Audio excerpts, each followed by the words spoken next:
This is the DreamItAlive show. I'm your host, Ash Kumra. We have an awesome show for you today. We're actually going to be talking about how to build a profitable business that also fulfills its purpose. And for those people that are in the nonprofit world, this would actually apply to you on the social entrepreneur side. You see, social entrepreneurship is something that is near and dear to our society's hearts. And it's really interesting to see kind of where the trends are going. And today's guest, I mean, he is definitely a pioneer in this whole profitable purpose revolution. Adam Braun, for those who don't know, is the founder of Pencil of Promise, a nonprofit organization that builds schools and increases access to education for children in the developing world. He's actually the creator of the for-purpose and profitable purpose approach to effective philanthropy. And most recently, he wrote an amazing book called Promise of a Pencil, How an Ordinary Person Can Create Extraordinary Change. Came out in March 2014. It is like a Bible for all things profitable purpose. I've recommended it to many of my friends, and I hope you all buy it. So, hey, Adam, how you doing, man? I'm doing well. How are you? Doing good, man. Well, thank you for being on the show. I know you have... Pleasure. No, great. I wanted to kind of dive into, the whole Pencil of Promise organization. I mean, it's a global phenomenon, and I mean, what do you think what are the key drivers you feel that have made it become the success that it is and ongoing success? That's a great question. Well, I've thought a lot about it. There's no one single thing that we did. I think it was kind of a combination. The first is probably just to the great Wayne Gretzky quote of not skating where the puck is, but skating where the puck is going. The organization from the very beginning has always tried to envision where the world is going to be and then position ourselves as thought leaders for wherever that might be. And, what you find is that very quickly you're either right or you're wrong. If you're right, you can grow very quickly, especially in a space that tends to be very traditional and, doesn't innovate very quickly and moves pretty slowly. So it started with, us focusing on building community through digital and social media before anybody else was. We were doing crowdsourcing before Kickstarter or Indigo even existed. Nowadays, we're looking to innovate in the classroom. So we're doing things called self-organized learning environments, which is through a partnership with the TED Prize winners who got a Mitra from last year. So I think part of it is just trying to be ahead of the current curve. And then a second is that we're run with the head of a great for-profit business and then a heart of a nonprofit organization working on a humanitarian mission. And I think that that's resonated with a lot of the business community, that we're not just kind of putting out pretty photos, but that we're committed to results and that we're run like a great company, not just, a feel-good nonprofit. That's amazing. And, going back to that statement you had said about not feeling like a nonprofit, I mean, you have passionately talked about what a for-purpose or a profitable purpose approach is. Walk us through a little more detail about that for our viewers. Sure. So the first thing is, just to put this out there, I hate the term nonprofit. I think it's a terrible term. I think it does a huge disservice to an industry that has, I guess, 1.8 million organizations in this country. And first off, it uses the word non, and it's the only industry that introduces itself with a negative descriptor. Non is synonymous with worthless or meaningless, as I write about in the book. And so I felt like we needed to kind of take the power back and actually describe what we are doing. I don't know anyone that works to not profit. Most people in the nonprofit space actually work to lift others out of poverty by bringing greater profit into their lives. And then the second thing is they want to bring a greater sense of meaning and purpose into their own. And so I just thought, there's a lot of power in language, and, the chapter in the book that talks about this is called Change Your Worth to Change Your Worth. And it's applicable to a lot of other spaces. But in my case, I just felt like, why don't we actually describe what we are doing? We're a for-purpose organization, right? We exist for a very specific mission. We have a very clear purpose. We want to help enable a world in which every child has access to quality education. And that's what we work towards. We don't work towards not profiting. We have a designated 501c3 tax status, but if we at the end of the year outspend a lot more than we raise, which is in technical terms not profiting, then we would go bankrupt. We would go out of business. So you still have to be held to the same business acumen that a for-profit is run by, but you don't have equity, right? You don't have shares. There's a kind of lower ceiling on what you can pay people in a competitive range. So the first thing was just to kind of reterm the space to think about maximization of impact, not minimization of resources. Then the second thing was to really look at everything through return on investment. And so sometimes that's in pure dollars. We don't spend marketing dollars unless we could tie it to significant return on investment.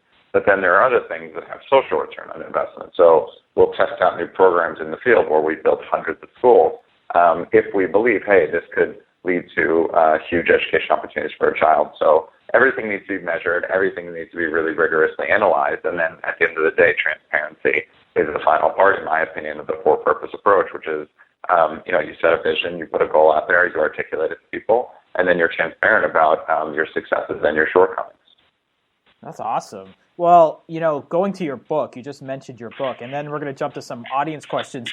You had written an extraordinary book, and you're welcome. For people who have not read your book, walk us through kind of the foundation of it, because you do some cool things. Like every chapter, you have a pretty cool quote, and you have, how did you structure the book?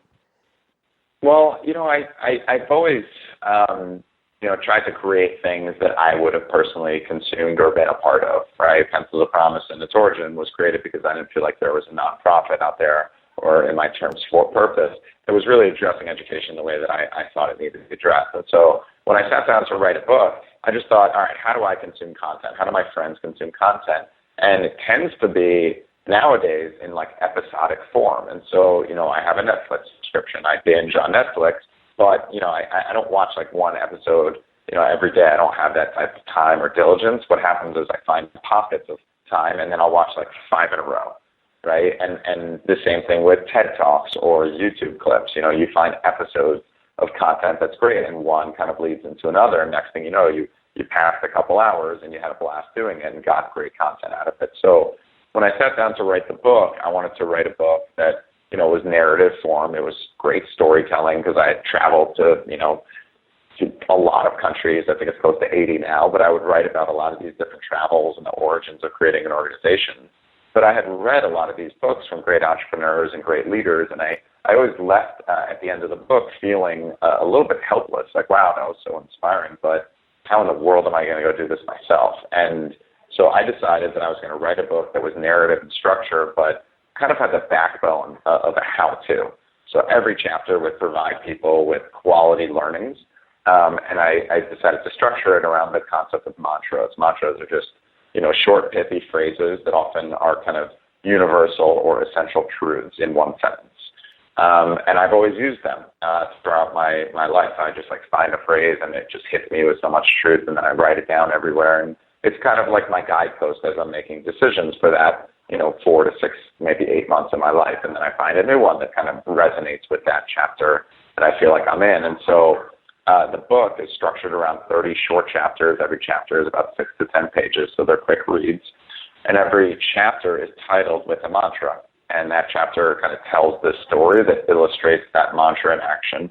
And then taken together, these 30 mantras are really a roadmap, a blueprint that any person could follow to apply to their own journey. And I fundamentally believe if they followed it, they would find themselves living a life of both success and significance.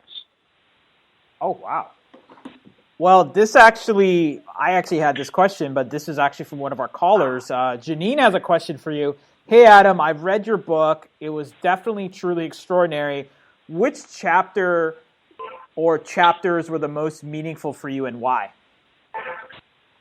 I would say, the chapter that was the most meaningful to live is the one called Happiness is Found in Celebrating Others. And that's the story about, sitting my grandmother down on her 80th birthday after I spent all this time in the developing world, which she really didn't want me doing. She wanted me kind of home, safe. She's a Holocaust survivor, and, felt like I had survived through these things. Why would my grandchild go out there and put his life in kind of harm's way? And so when I sat her down and showed her the photos of the first school, and she saw that it had, that I had done this, started this organization to build this first school, and that it was actually dedicated to her, it was waterworks, just a lot of tears, very emotional, very meaningful. And it's funny because all the time I get tweets from people saying, I'm reading chapter 13, and it's one of the few chapters that I know by heart the number because people have tweeted me about it. And they'll say, I'm a grown man and I'm crying reading your book right now, or you made me sob on an airplane while I was reading chapter 13. So I think it's definitely, me living out that chapter was really meaningful. I'll say to write, though, the most meaningful one is the one called Fess Up to Your Failures, which is about when, I just made a really big mistake. I thought I was doing the right thing in the best interest of the organization, and I actually kind of penalized indirectly two of our staff members. And, it was a huge learning lesson for me early on. And that was a really hard one to write because truthfully, it's like the biggest, it's the moment that I was the biggest jerk I can think of in my entire life. And I really, actually, after I wrote it, I thought I was going to remove it from the book. But the few people that had read the early manuscripts were like, that's one of my favorite chapters because it shows, humanity. It shows that you're human, like you make mistakes like the rest of us. And so that one was kind of excruciating to write at times because I was just, putting myself out there to be skewered. But it was important for me to acknowledge that there was a lot of mistakes made along the way and that we learn more through our failures than we do through our successes, and that the only reason Pencils of Promise is where it is today is because, we've been through, sure, a lot of successes, but we've had a lot of failures. And you need both in order to get to a place of merit. Okay. Well, I hope that answers your question, Janine. Andre has a question for you.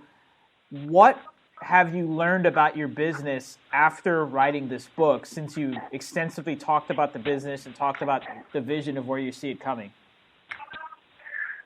Great question. So, in terms of what I've learned about the business of what we do at Pencils of Promise since the book's come out, I think that in a lot of ways you kind of, when you create something of scale, and especially if you're the leader of it or the founder, in a position of leadership, you get really focused on the numbers, right? And as you've heard, with me being kind of for purpose in nature, I'm committed to metrics and being held accountable to it. And so, it's easy to kind of fall into this trap of like, we're at X many schools, we're at X many students, the literacy performance is at X, the grade progression is at Y. But what the book really kind of reminded me of was just how important the kind of personal human stories are to getting this business to succeed. And what I mean by that is we've had so many people reach out and say, I read the book triggered this feeling that I knew was there and I didn't know how to channel, and I want to channel it through Pencils of Promise. And those people that have, emailed me at adam@ipromise.org, and I give out my email all the time, just adam@ipromise, just the letter ipromise.org, or just gone onto our website and contacted us in some capacity. Those have become the members of our advisory board. Those are the next people that have funded the next school or two, or started the latest chapter at a college, or a different family initiative. And it's always driven by the human connection.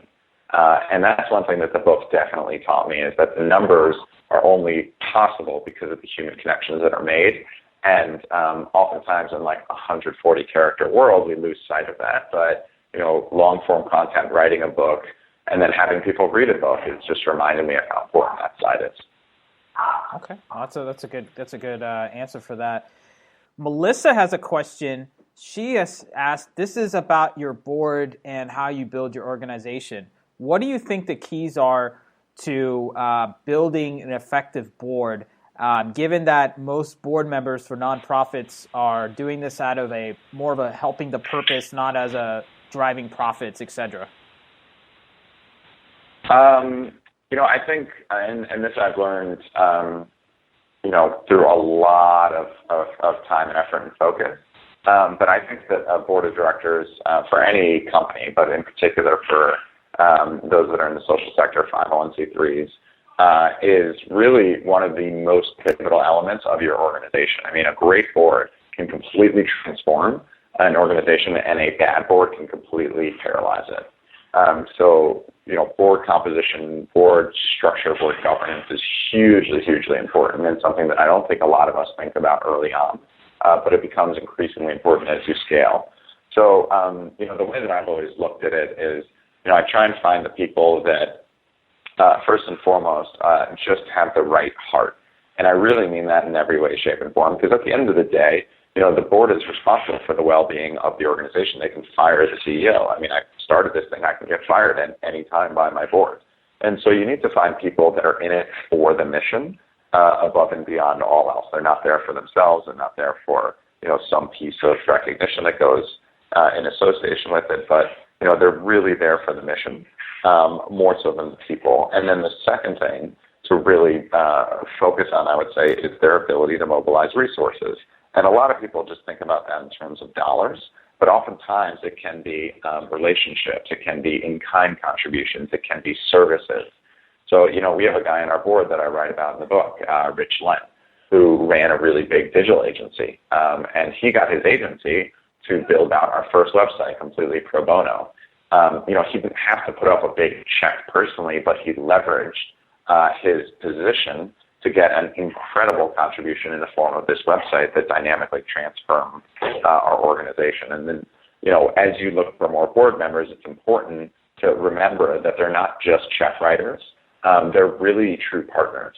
And so find those board members that you feel like can mobilize the right resources. And, sometimes that's just strategic guidance. In our case, we have some people that are just education experts, and they're not check writers, but it's important that we have that educational expertise represented on our board, and that almost validates those that are some of the larger contributors in their feeling that, hey, I'm supporting the right type of organization, because it's not just a bunch of wealthy people in the room. It's people that are not only adding value to this organization, but adding value to their own life and their own kind of knowledge base as well. So, you look for the 3 Ps, time, talent, and treasure.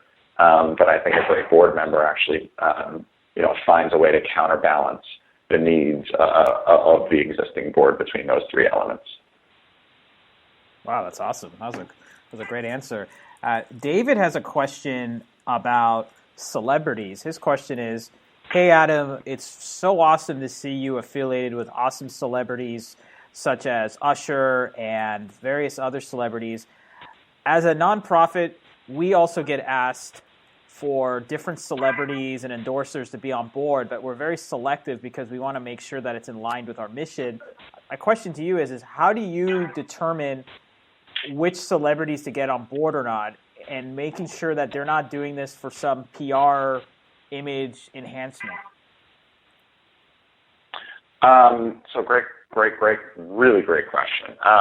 So, one of the chapters of the book is called You Cannot Fake Authenticity. And that's really the one about celebrity engagement. So, what I find is there are certainly celebrities that are out there that, just want to put their name behind something or just a photo in front of a banner with a logo behind them. And that might be beneficial to the organization, but the amount of effort that often goes into those types of opportunities doesn't really outweigh the long-term benefits for the organization unless that celebrity themselves deeply cares about the work of the organization. And once they care about the mission first, then they have to develop a connection with, some member of the leadership team. That doesn't have to be the CEO or the COO or the CFO, but someone who is really, truly, deeply invested in this organization. That celebrity needs to have a personal relationship with. The way that I've always looked at it is if I meet a celebrity and they tell me they're really interested in Pencils of Promise and they want to get more involved, I'll say to them, look, okay, then I'm going to give you my email or my phone number and you reach out to me. And then sometimes they've said, well, I'll have my publicist contact you. And then I've said to them outright, look, I don't need a relationship with your publicist, nor do I want one. I need to have a relationship with you because you need to understand why our work is so important and you need to believe in it. And if you believe in it, then sure, your publicist can work on some of the PR stuff around it.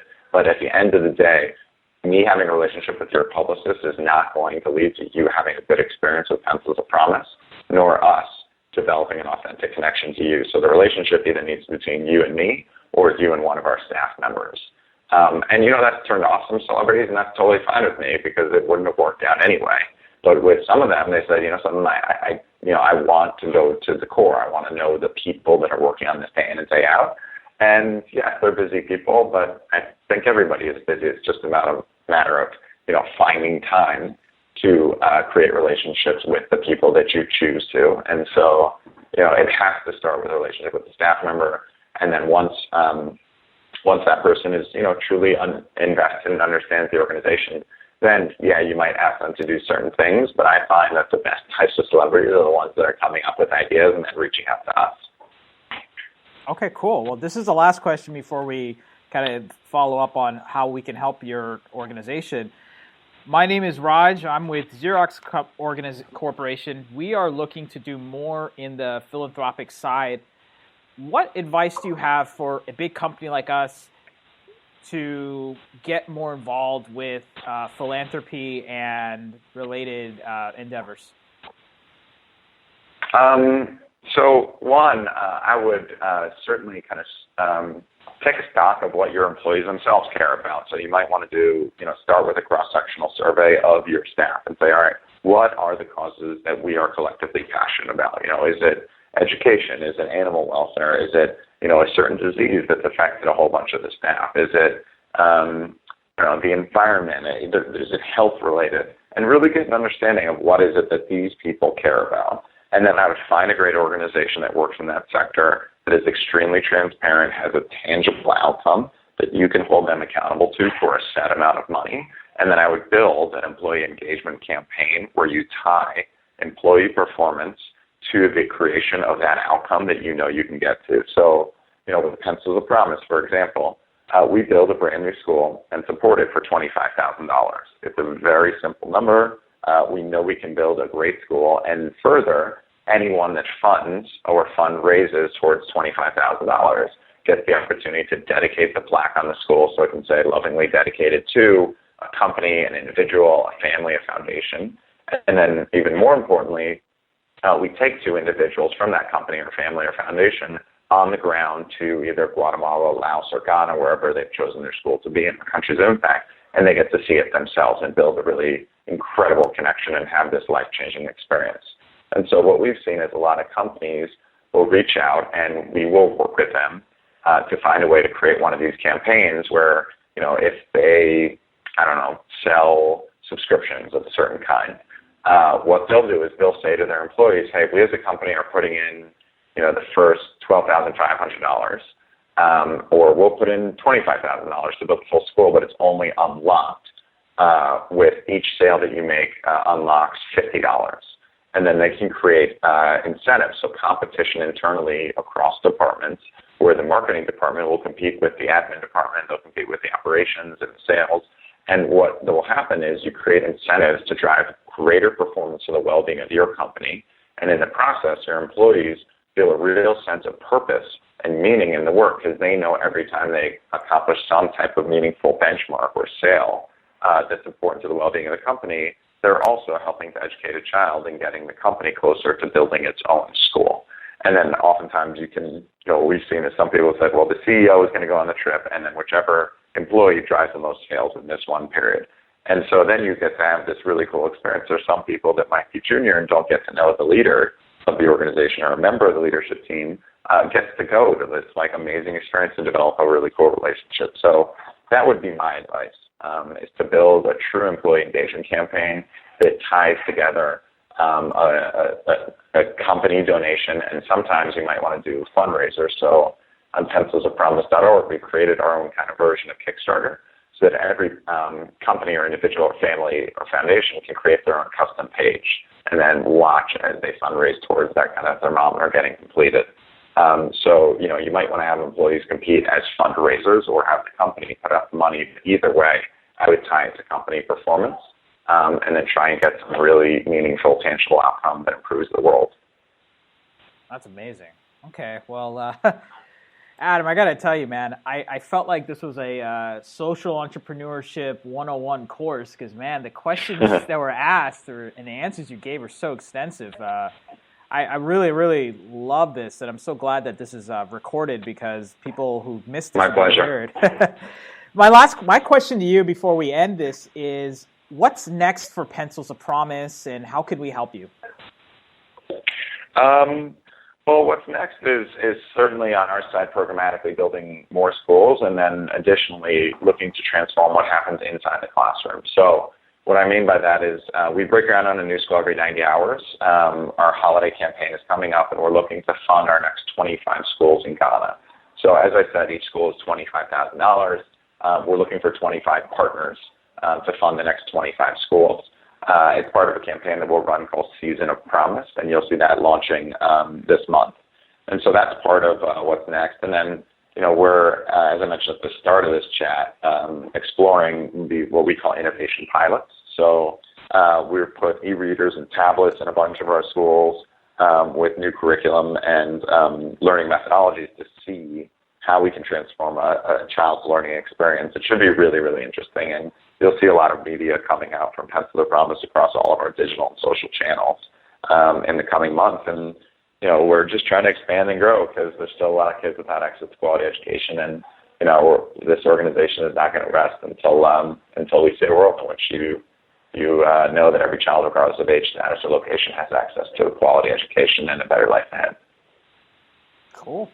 Well, on that note, thank you again, Adam. And my pleasure. I can't wait to see the biggest and greatest things that you're going to do in 2015. And we'll be in touch. Have a great day. All right. Thanks so much.